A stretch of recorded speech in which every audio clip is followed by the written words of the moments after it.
Olá, mais uma vez aqui estamos, pela graça de Deus. Ele nos concede o privilégio de trabalharmos mais um tema. Hoje, Daniel, capítulo 6, falando sobre fiel a toda prova, um novo reino aqui levado ao topo do mundo, conquista, o consórcio de dois reinos, os medos e persas, entram em poder. E Daniel, ele permanece. Interessante isso. Ele vai para a Babilônia, quem sabe, com idade de 17, 18 anos. Morre Nabucodonosor. Morre agora Belsazar, que cai quando os medos e persas conquistam a Babilônia, mas Daniel permanece ali ainda prestando o serviço. Vamos agradecer ao Senhor mais uma vez, para que Ele nos ajude a entender essa mensagem e também praticar nossa vida para a honra e glória do Senhor. Eterno Deus, bondoso Pai, te agradecemos pelo cuidado, a proteção, a oportunidade de meditar na Tua Palavra, em Daniel capítulo 6, onde fala fiel a toda prova, e que a cada dia possamos também permanecer firmes ao Teu lado, fazendo aquilo que é agradável às Tuas olhos. Pedimos perdão naquilo que falhamos, pensamentos, palavras, ações, jogando a cada dia a unção do Teu Espírito na nossa vida. Dá-nos a Tua paz, a Tua graça, te pedimos essas bênçãos em nome de Jesus. Amém. Fiel a toda prova. Quantos presidentes constituiu Dario sobre o seu reino?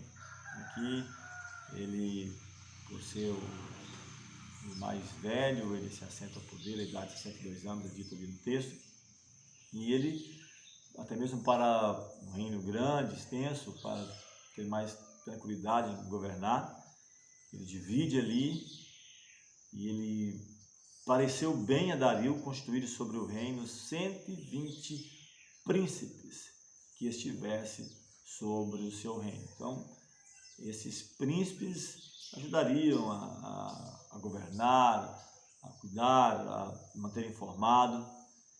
E na sequência, desde o capítulo 6, versículos 2 a 3, ele pretendia fazer algo mais. E sobre esses 120 que ele organizou, que dividiu o seu reino ali para que pudesse trabalhar, e sobre eles colocou três presidentes, dos quais Daniel era um, estava entre os três, de maior confiança dele. Mas continua indo o texto, os quais esses príncipes dessem conta para que o rei não sofresse dano. Então, olha, é interessante a importância de compartilhar responsabilidades. Nós vimos isso lá em Moisés, quando ele liderava o povo para a terra de Canaã. E o próprio sogro deu para ele orientações, falando: olha, você vai fatalmente fracassar se você tiver que resolver todos os problemas. Qualquer situação, das mais simples, mais complexas, vindo até você, da manhã até a tarde, você vai se cansar, vai cansar desse povo. Então, escolha homens capazes, coloque como líderes, eles resolvem as coisas menores, só aquelas mais graves vêm até você.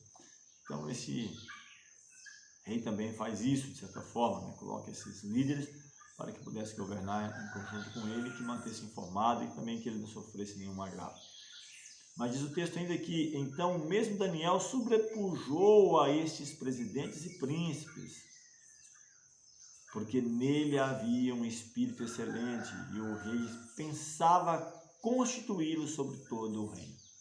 Então, olha que interessante, que testemunho grandioso, Daniel, que prestou serviço grandioso à Babilônia, não somente do seu serviço em si, mas também na interpretação de sonhos, resolvendo problemas, quando era solicitado, ele sempre estava pronto a servir, não preocupado em bonificação, em recompensa, em nada disso, mas em glorificar o nome de Deus e interpretar aquilo que seria de utilidade, não somente para a nação, ou para as nações, ou para cada geração.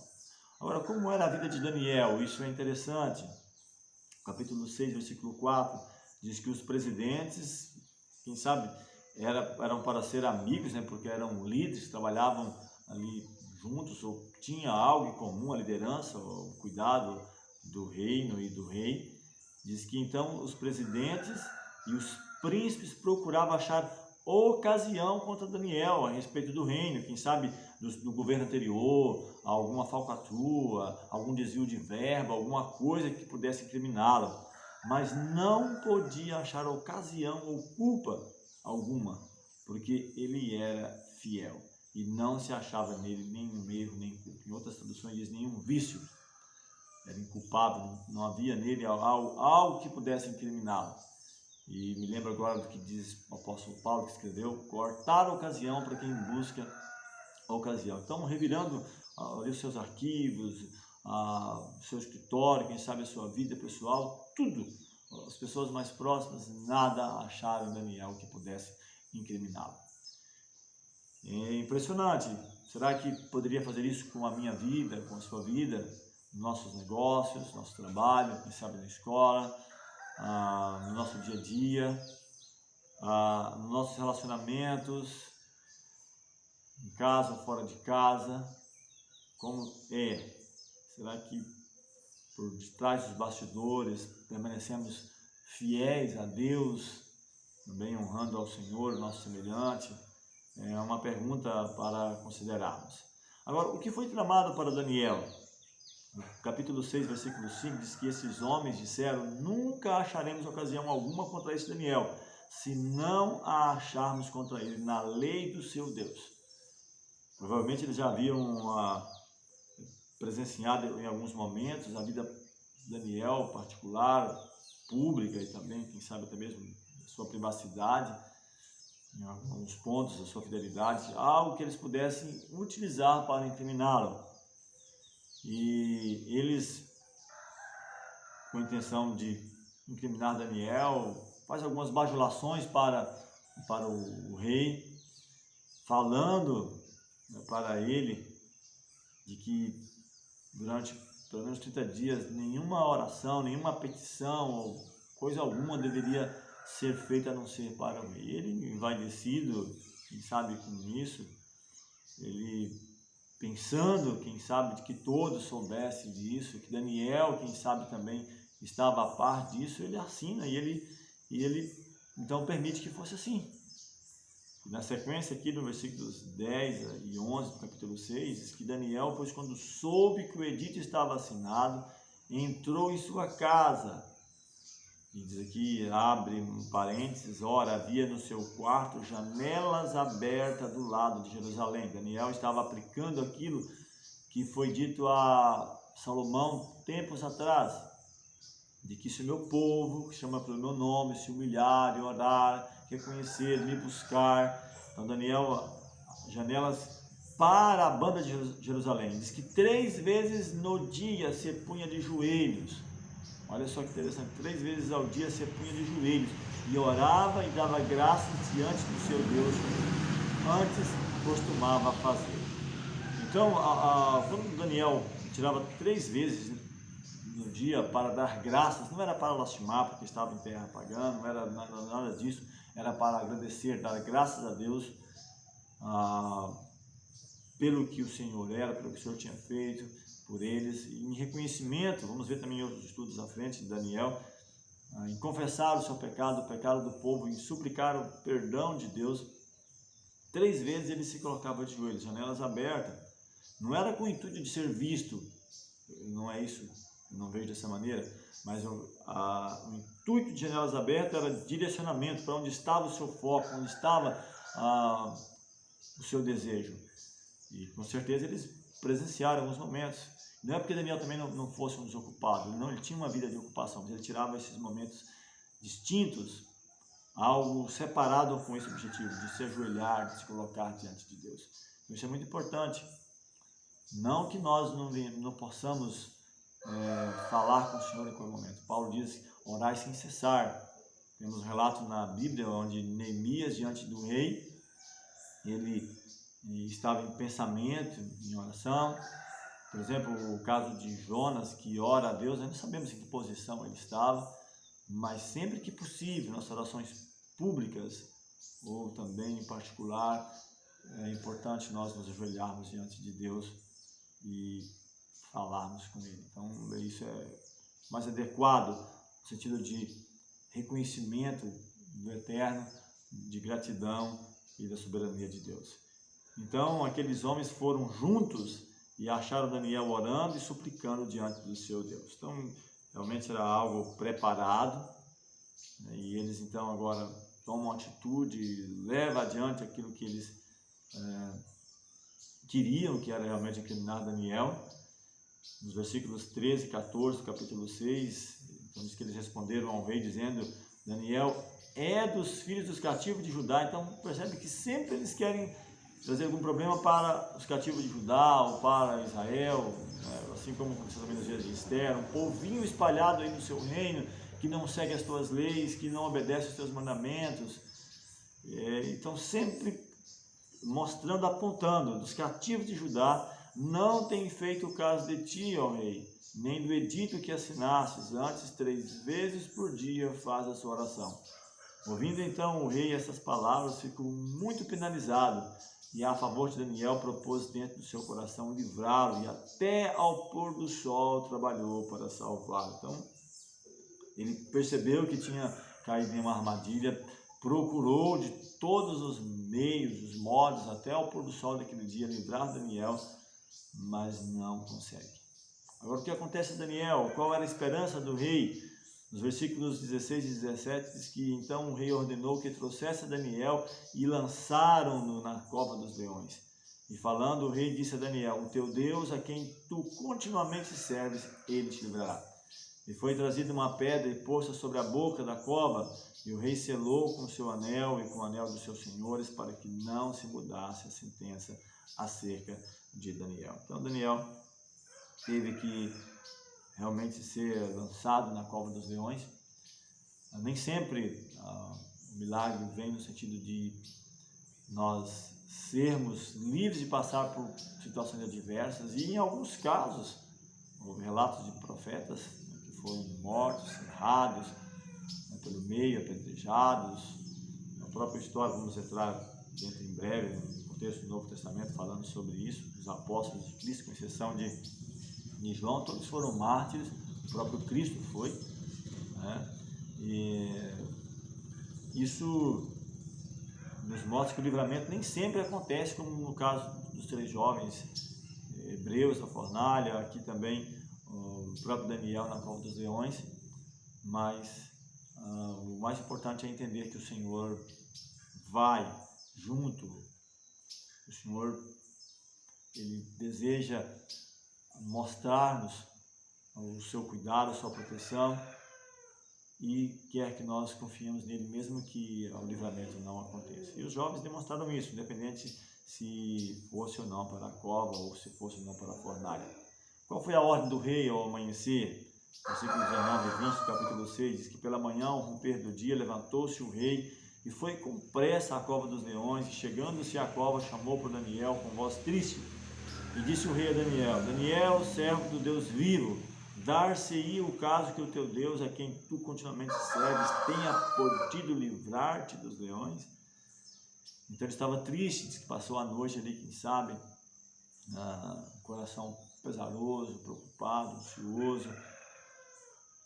E a surpresa dele, no versículo 21 a 22, diz que Daniel falou ao rei: ó rei, vive para sempre, meu Deus enviou o seu anjo e fechou a boca dos leões, para que não me fizesse dano, porque foi achado em mim inocência diante dele, e também contra ti, ó rei, não tenho cometido delito algum. Se nós percebemos, já até mencionei no início que Daniel tem 12 capítulos, 6 primeiros, está falando no contexto ali histórico, contando a narrativa da conquista de Babilônia, sobre as nações e também sobre Judá, Israel ali, falando ali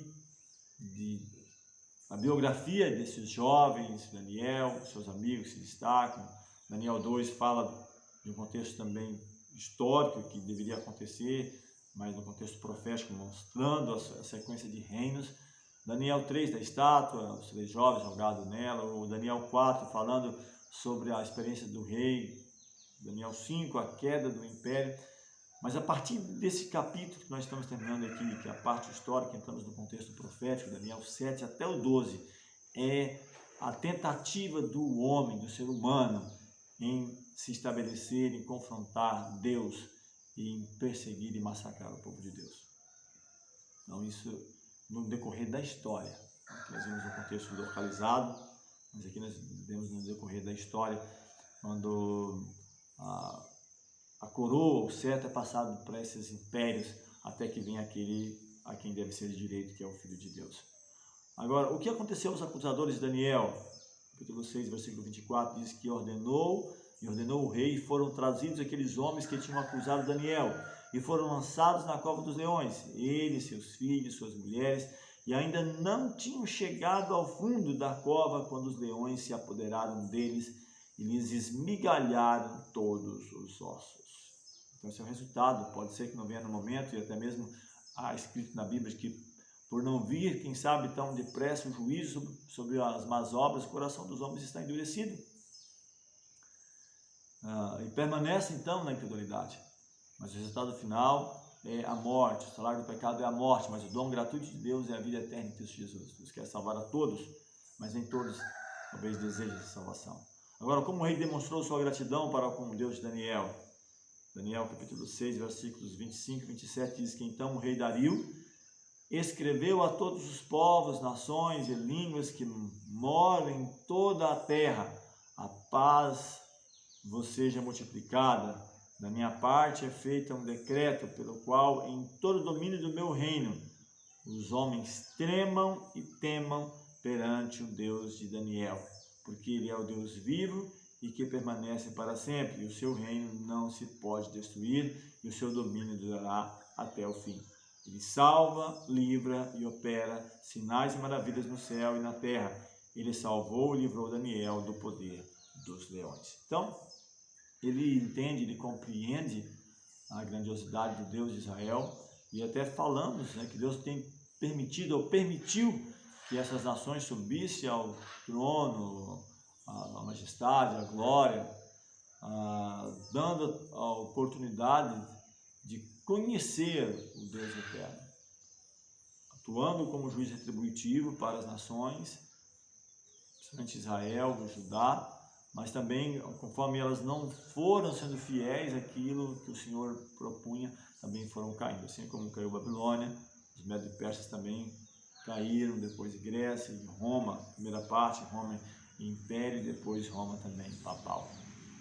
Isso demonstra para nós que as tentativas humanas, assim como lá de fazer a Torre de Babel, de construir, quem sabe um milênio temporal, uma mudança, onde todos aqui, nesse estado de vida, sem a transformação que Cristo operará, vai mudar. Isso demonstra a profecia que é impossível. Algumas aplicações. Vale a pena ter uma vida justa diante de Deus e dos homens, independente das circunstâncias. Poderemos, quem sabe, ser jogados na cova dos leões, os leões modernos, né, os problemas, as adversidades. Podemos ser livres ou também não. Depende daquilo que o Eterno propôs para nós. Devemos entender que, mesmo sendo fiel, muitas vezes podemos ser mal compreendidos e até mesmo ser colocados em situações de perigo. Isso aconteceu com Daniel, ele foi fiel, mas aconteceu adversidade. Muitas vezes pessoas que próximas, quem sabe da família, da mesma comunidade que você atua, ou quem sabe congrega, o colega de trabalho pode estar querendo tirar o seu tapete, criar situações para te derrubar. E um outro ponto, que o nosso exemplo será grandioso e muitas pessoas poderão conhecer o amor de Deus por nosso intermédio. Se nós tão somente nos propusermos a ser fiéis, independente das circunstâncias. Isso é o mais importante. No próximo tema, entrando no contexto profético, Daniel capítulo 7, vamos falar sobre 4 animais simbólicos, surgimento e queda de impérios, né? Vamos gastar pelo menos 2 temas falando sobre esse assunto, Daniel capítulo 7, 4 animais simbólicos, 4 impérios mundiais, e depois, ainda na sequência, o surgimento e queda de impérios, 2 temas sobre Daniel capítulo 7. Vamos agradecer ao Senhor mais uma vez. Amorável Deus, bondoso Pai, agradecemos ao Senhor pelo cuidado, a proteção, a oportunidade de meditar na Tua Palavra, de vermos o exemplo de Daniel, fiel a toda prova. e que possamos também a cada dia em nosso viver, em nossas escolhas e decisões, escolher fazer a tua vontade e glorificar o teu nome, independente das circunstâncias ou das consequências. Dá-nos a tua paz, a tua graça, nós rogamos essas bênçãos e agradecemos em nome de Jesus.